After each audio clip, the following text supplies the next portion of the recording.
আমরা আজকে ভাইয়ের বাসায় ইফতারি করতে চলে আসছি। এই যে সবাই ইফতারি নিয়ে বসেছে। এখানে আমান্তা, আলিফ, ইসমাইল ভাই, আমার ভাই ভাবি। এই যে ভাবির আয়োজন, কত কিছু আয়োজন করেছে। সে বলেছিল কিছুই করবে না, সিম্পলের মধ্যে এই যে কত কিছু তৈরি করেছে, কত কিছু কখন করলো আল্লাহ পাক জানে। একা একা মানুষ, সব এগুলি রেডি।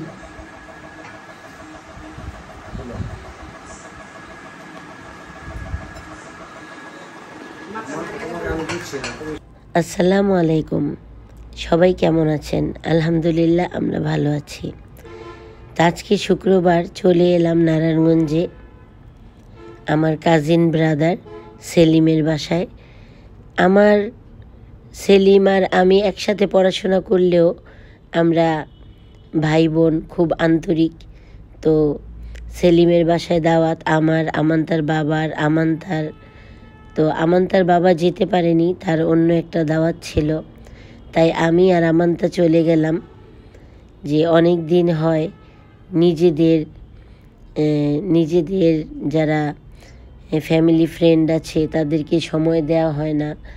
নিজেদের বলতে আমার ইন্ডিভিজুয়ালি আমার নিজের কথা আমি বলছি। আমি নারায়ণগঞ্জের মেয়ে, তো নারায়ণগঞ্জের আত্মীয় স্বজনদের সাথে আমার তেমন একটা দেখা সাক্ষাৎ বা কথাবার্তা বা আসা যাওয়া তেমন একটা হয় না। বিয়ের পর থেকে শ্বশুরবাড়িতেই সময় দিয়ে আসছি। তো এখন চিন্তা করলাম যে ছেলেমেয়েরা বড় হয়ে গেছে, যখন সময় পাবো নিজের আত্মীয় স্বজনদের সাথে দেখা সাক্ষাৎ করব, তাদের সাথে গেট টুগেদার করব। সেই সুবাদেই চলে এলাম ভাইয়ের বাসায়। আর ভাবি তো আলহামদুলিল্লাহ অনেক আন্তরিক।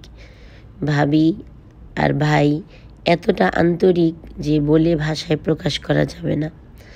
তাদের সাথে আমান্তার বাবারও খুব ভালো সম্পর্ক, আমার ছেলে মেয়েদেরও সে খুব ভালোবাসে।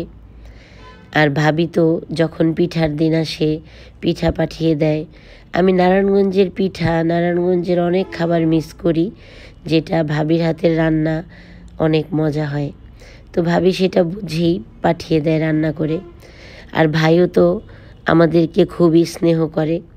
একসাথে পড়লেও সে আমার বড় ভাইয়ের মতোই আমাকে ট্রিট করে, যেমন বড় ভাই ছোট বোনকে স্নেহ করে ওই রকম।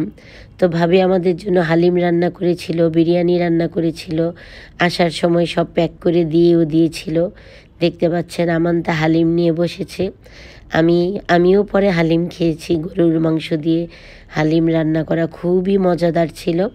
তো সবশেষে খুব ভালো একটা সময় কাটলো।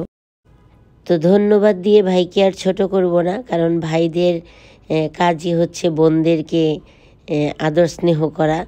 তো ভালো থাকবেন সবাই, আল্লাহ হাফিজ। আজ এ পর্যন্ত।